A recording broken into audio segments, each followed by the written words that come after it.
Nah, untuk bertani organik, baik organik dan biasa atau konvensional, tidak terlepas daripada hama. Ya. Ada yang bilang, Pak, organik nggak ada hama. Nggak mungkin. Karena setiap tanaman pasti ada pengganggunya. Nah, untuk itu di organik kita tidak menganjurkan bagaimana pestisida sintetis, Pak. Tapi kita menggunakan pestisida nabati. Ini pun kami tidak terlalu ekspos ke petani, Pak. Karena petani kita sudah punya senjata bawaannya pingin perang. Sudah punya pestisida, nggak ada hama disemprot. Dan banyak beredar pestisida sintetis di kita yang kata petani nggak efektif. Sebenarnya petani kita yang kurang konsisten.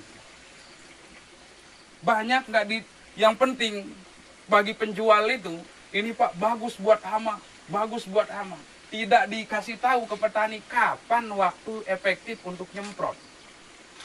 Petani kita gendong hand sprayernya jam 9 ke sawah. Nyemprot racun. Lagi nggak ada hama disemprot. Sehingga petani bilang, Pak nggak ada yang mati. Gimana mau ada yang mati? Karena hama lagi pergi. Efektif nyemprot itu di bawah jam 7. Petani kita belum bangun. Pagi-pagi, Bu. Ketika hama masih ada di situ, masih belum terbang, lagi makan atau lagi sarapan, atau nanti setelah jam 3, jam 4, jam 5 sore. Itu baru efektif, karena sifat pestisida itu kan harus kontak. Nah, petani kita jam 9 keluar ke sawah nyemprot lagi nggak ada hama. Percuma, sehingga orang luar negeri mengeluarkan perkat. Dia bilang, petani bilang, ini Pak nggak efektif. Sebenarnya bukan nggak efektif racun itu, tepat waktunya yang tidak efektif. Mengeluarkan perekat, pestisida dicampur dengan perekat. Supaya kena hujan pun tahan lama racun itu nempel. Kita makan. Nah, jadi pestisida itu ada sintetis, ada nabati, ada yang hayati. Yang hayati itu biasanya dari hewan, jadi pemeliharaan agen hayati. Tapi kita sekarang membuat dari pestisida nabati. Jadi untuk nabati ini juga sebagai alternatif terakhir bagi petani. Kalau ada hama, semprot. Kalau tidak ada, mending semprot pupuk cair. Jangan sampai nggak ada hama disemprot. Ini sebagai alternatif terakhir. Karena sifatnya baik sintetis, nabati, atau hayati, tetap membunuh pestisida itu. Karena pes itu hama, kan sida itu racun, racun hama. Hingga kami bagaimana ngajak petani memahami prinsip-prinsip atau karakteristik daripada bahan yang akan kita buat sebagai pestisida nabati. Caranya sama dengan membuat mol, cuman bedanya ini tidak dikasih gula dan tidak menggunakan air cucian beras. Ini menggunakan air biasa tok, nggak ada yang lain. Dan ini kalau mol tadi 10 sampai 15 hari fermentasinya, kalau ini 2 jam sampai 24 jam paling maksimal. Maksimal 24 jam. Lewat dari 24 jam, ini sudah tidak ada toksiknya. Disemprot ke hama, joget-joget dia, Pak. Malah tanamannya tambah bagus. Itu nanti lengkuasnya plus daunnya atau? Semuanya, Pak. Nah, baik, sekarang kita bahas. Jadi untuk bikin pestisida nabati ada 3 kunci yang perlu diingat, Pak. Jadi hama itu sama seperti kita, punya indera juga, punya rasa juga. Jadi 3 karakteristik ini. Yang pertama, cari bahan yang rasanya pahit. Itu bisa untuk pestisida nabati.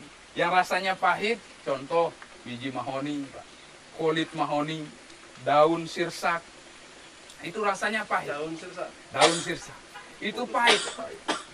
Pahit apa lagi? Oh, baik, yang rasanya pahit, Pak. Ini bisa mengatasi hama, salah satu contoh belalang. Jadi belalang itu merugikan tanaman itu, umur baru tanam 0 hari sampai 30 hari. Lewat dari 30 hari padi aman walaupun dimakan belalang. Dan belum pernah kejadian daun padi habis sama belalang. Nah, kemudian sekarang tadi rasanya pahit, kemudian yang rasanya panas. Seperti jahe, lengkuas, kemudian cabai, kemudian bawang putih. Ini rasanya panas, Pak. Ini bisa mengendalikan hama yang suka di daerah lembab. Salah satu contoh, wereng. Kemudian mungkin ibu sering di bunga ada kutu-kutu yang putih. Itu semprot dengan yang rasanya panas. Ya, semprot yang rasanya panas. Kemudian yang ketiga, kunci yang ketiga adalah yang baunya menyengat. Baunya tidak enak. Salah satu contoh, jengkol, mengkudu, peti. Ini bisa mengatasi hama tikus. Karena tikus tidak suka bau-bau yang tidak enak. Nah, untuk cara pembuatannya, ini sekarang tinggal diekstrak, Pak. Ya, contoh, sekarang kita ekstrak, Pak. Jahe merah. Jahe merah, lengkuas. Nah, ini boleh dicampur jadi satu, Pak. Ya, di mix. Kemudian ada serai juga. Ini kenapa kami tampilkan yang rempah-rempah ini, karena ini banyak di dapur. Tapi kalau di petani banyak sekali daun-daunan yang mempunyai karakteristik tiga tadi, Pak. Pahit, pedas, dan baunya menyengat atau baunya tidak enak. Karena cukup dikeluarin karakternya saja. Iya, dikeprek aja, Pak. Seperti ini. Nah.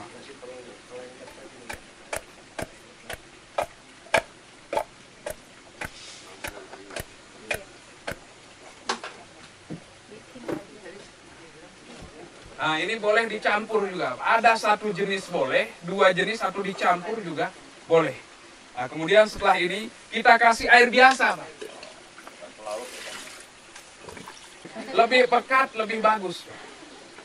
Seperti ini. Kemudian tinggal ditutup. 2 jam baru disaring. Setelah 2 jam disaring, ambil airnya ini. Ini airnya ini kemudian dicampur lagi dengan air biasa nanti pada saat aplikasi. 1 liter ini 5 liter air atau paling ini 1/10. Nah, untuk ibu-ibu nanti cukup membuat yang termurah saja dan bisa tahan lama. Salah satunya adalah bawang putih. Ini bisa disimpan tahunan, Pak. Hanya bawang putih tapi. Ya. Nah, caranya bawang putih jangan ditumbuk, tapi dipotong saja. Seperti ini. Dengan kulit-kulitnya boleh. Atau mau dikupas juga dulu boleh.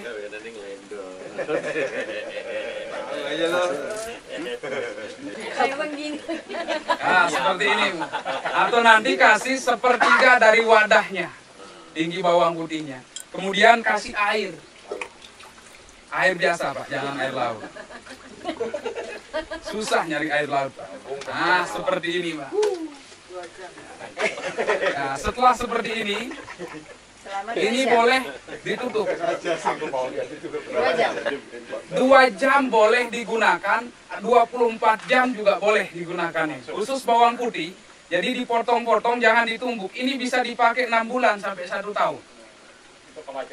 Ya, jadi setelah ini diamkan 2 jam sampai 24 jam. Setelah itu mau pakai nyemprot, ambil airnya saja. Kemudian ini kan turun ke bawah. Nah, kasih ulang, isi ulang lagi. Terus ambil airnya, isi ulang kembali. Sampai batasnya? Sampai batasnya, sampai ini akan hancur jadi itu. Ya, jadi ampasnya. Nah, ya. Iya. Jadi ini bisa dipakai 6 bulan sampai 1 tahun. Ini irit.